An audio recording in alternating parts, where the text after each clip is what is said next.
ஆளுங்கட்சி அமைச்சர் சட்டமன்றத்தில் இவ்வளவு ஓப்பனா உடச்சி பேசினது வந்து பெரிய சர்ச்சைக்கு உண்டாச்சு. அவருடைய பிரச்சனை மட்டும் கிடையாது, அவருடைய துறை சார்ந்த பிரச்சனை மட்டும் கிடையாது, தமிழ்நாடோட ஒட்டுமொத்த பிரச்சனை. ஸோ உடனடியாக தமிழக அரசு கவனிக்க வேண்டிய ஒரு பிரச்சனை.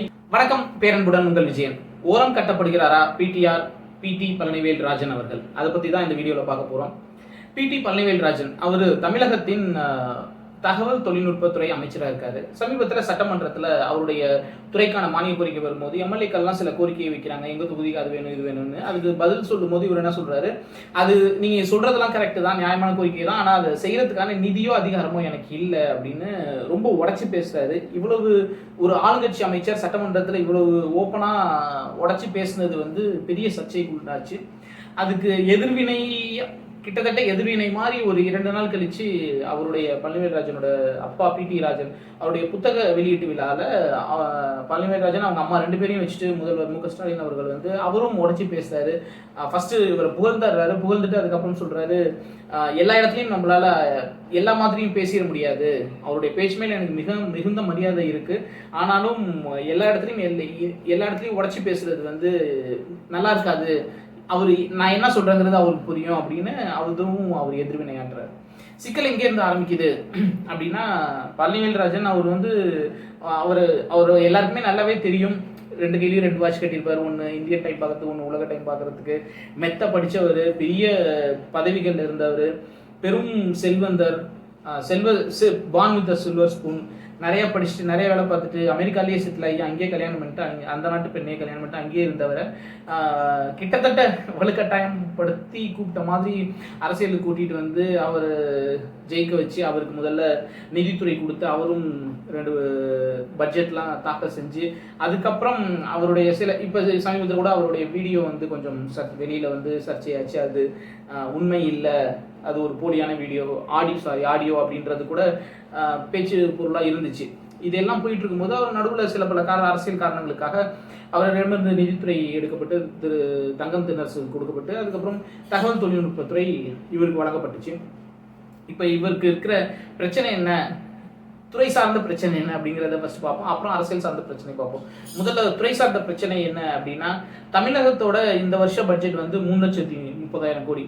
அதில் தகவல் தொழில்நுட்பத்துறைக்கு ஒதுக்கப்பட்டிருக்க தொகை வந்து மொத்தம் 131 கோடி, வெறும் 130 கோடி. அதே நம்ம பக்கத்து ஸ்டேட்டான ஆந்திராவில் பார்த்துக்கிட்டோம்னா, ஆந்திராவோட பட்ஜெட்டு 2,97,000 கோடி, கிட்டத்தட்ட 3 லட்சம் கோடி. இதே தான், ஒரு 35 கோடி வித்தியாசம். ஆனால் அங்கே இருக்க தகவல் தொழில்நுட்பத்துறைக்கு ஒதுக்கப்பட்டிருக்க தொகைன்னு பார்த்தா கிட்டத்தட்ட 700 கோடிக்கு மேலே. அப்போ இந்த வித்தியாசம் இருக்குல்ல, தகவல் தொழில்நுட்பத்துறையை நம்பி தமிழக பொருளாதாரம் ஜிடிபி வந்து மிகப்பெரிய அளவில் இருக்குது. அப்போ அந்த துறையிலேருந்து நிறைய வருமானம் கிடைக்கும் போது அந்த துறைக்கான வளர்ச்சின்னு ஒன்று இருக்கும், அதுக்கான முதலீடுன்னு ஒன்று இருக்குல்ல. முதல்ல இப்போ வந்து பார்க்கெலாம் அமைச்சு டைடல் பார்க் மாதிரியா சிப்காட் மாதிரியான பார்க்கெலாம் அமைச்சதுக்கு அப்புறம் தான் அங்கே வந்து நிறுவனங்கள் வரும், ஐடி நிறுவனங்கள் வரும், அதுக்கப்புறம் வருமானம் வரும். முதல்ல அங்கே அதெல்லாம் அமைக்கிறதுக்கான நிதி வேணும்ல, அந்த இன்ஃப்ராஸ்ட்ரக்சர் தான் கேட்குறாங்க. எங்கள் தொகுதிக்கு ஐடி பார்க் வேணும், அங்கே எங்கள் தொகுதிக்கு ஐடி பார்க் வேணும் அப்படின்னு தமிழ்நாட்டில் 234 எம்எல்ஏக்களும் தங்கள் தொகுதிக்கு ஐடி பார்க் வேணும்னு கேட்குறாங்க. அதுக்கு தான் அவர் வந்து எனக்கு நிதியோ அதிகாரமோ இல்லாமல் அப்படின்னு பதிலளிக்கிறார். அந்த நிதி வந்து அவருக்கு ஒதுக்கப்பட்டாதானே அதுலேருந்து தானே ஸ்டார்ட் ஆகுது. அப்போது அது துறை ரீதியான பிரச்சனையிலேருந்து தாண்டி அது தமிழக பொருளாதாரத்தையே பாதிக்கிற அளவுக்கு ஒரு மிகப்பெரிய பிரச்சனையாக வருது.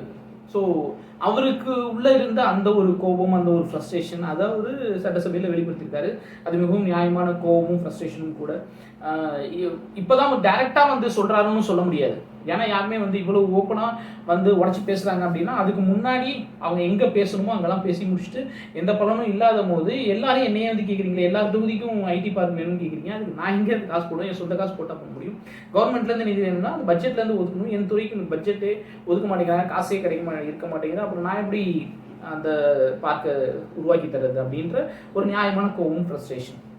இது துறை சார்ந்தது. இது வந்து வெறும் அவருக்கான பிரச்சனை மட்டும் கிடையாது, ஒட்டுமொத்த தமிழக பொருளாதாரத்துக்கான பிரச்சனை. அதை சரி பண்ணுறதுக்கு அந்த 3,31,000 கோடியில் வெறும் 131 கோடியை வச்சுக்கிட்டு ஐடி துறை என்ன பண்ணுன்றது எனக்கு தெரியல. கொஞ்சம் கவலைக்குரிய விஷயம்தான். அடுத்து அரசியல் ரீதியாக பார்ப்போம். அரசியல் ரீதியாக என்ன சிக்கல் அப்படின்னா, ஆரம்பத்துலேருந்தே அவர் வந்து கொஞ்சம் ஓப்பனாக பேசக்கூடிய ஆள். நம்ம கலைஞருக்கு வந்து எப்படி துரைமுருகனோ அந்த மாதிரி ஸ்டாலின் அவர்களுக்கு வந்து திரு பிடிஆர்னு சொல்லலாம். ரொம்ப உடச்சி உண்மையாக பேசக்கூடிய ஆள்.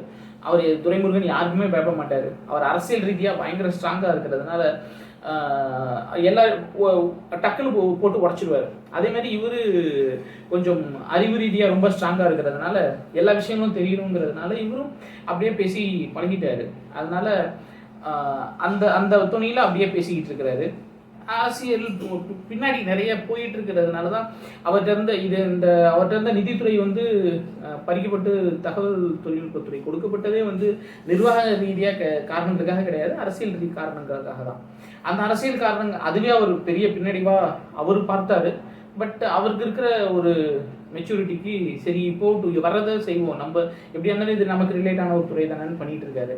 பட் என்னை பொறுத்த வரைக்கும் என்னுடைய விருப்பம் அல்லது என்னுடைய கருத்து என்ன அப்படின்னா, அவர் வந்து he does not belong to Tamil Nadu, he belongs to all over India.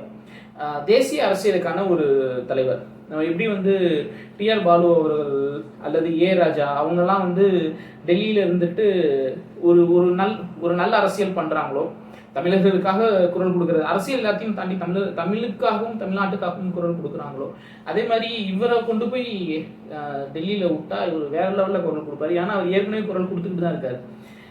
நம்ம கரண் தப்பாரோட இன்டர்வியூலாம் எவ்வளோ வைரல் ஆச்சுன்னு எல்லாருக்குமே தெரியும்.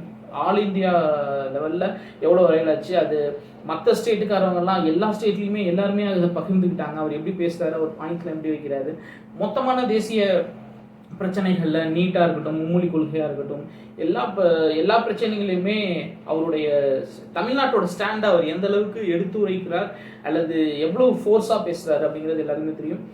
எப்படி வந்து அண்ணாமலைக்கு ஆல் ஓவர் இந்தியா ஒரு ரசிகர்கள் இருக்கிறதா ஒரு பிம்பம் கட்டமைக்கப்படுதோ, இவருக்கு உண்மையாகவே ஆல் இந்தியா லெவலில் ரசிகர்கள் இருக்காங்க.